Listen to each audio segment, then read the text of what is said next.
All right, so I've had this thing for about a year and a half and it's got about 80 hours on it, and I've really put this thing through the ringer. So what I'm gonna do here is I'm gonna go ahead and take it on a quick trip real quick on snow and ice all around this freaking mountain, and I'm gonna go ahead and record that and show how she performs. And then when I get back, I'll go ahead and talk about the things that I've had to look out for and you may want to look out for if you're planning on getting one of these or already have one or anything like that.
All right, so as you can see there, I mean, she does perfectly well. See, what they have going on here is the chain on these is just one size down from a motorcycle chain.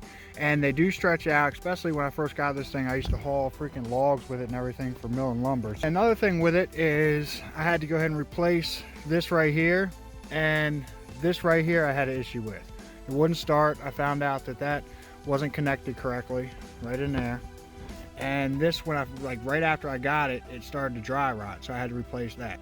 Those were the two huge things right off the bat. And the throttle, you know, it's easily adjustable right there, the idle.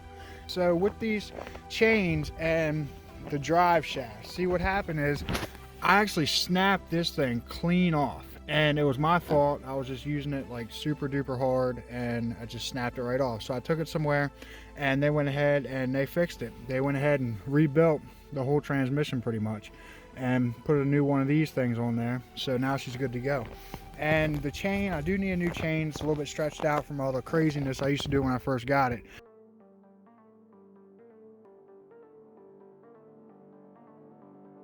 these, you got to really look to make sure that this is lined up, because a lot of times they're just not going to be lined up. So you're going to have to go ahead and figure out how to line all this stuff up, because what used to happen with me is it used to pop off and then get stuck in here, and that really freaking sucked. But now it pops off and it comes over here, which isn't a big deal. It's real easy, just throw on there real quick and get rolling. Real important here, what actually ended up breaking the drive crank is the chain popped off of it, got stuck in there, and of course I was going forward and you know, it got stuck in there, and then this is trying to move and it just freaking snapped. It snapped clean off. So you gotta really make sure that all this stuff back here is lined up. You gotta make sure that these two cranks are lined up correctly.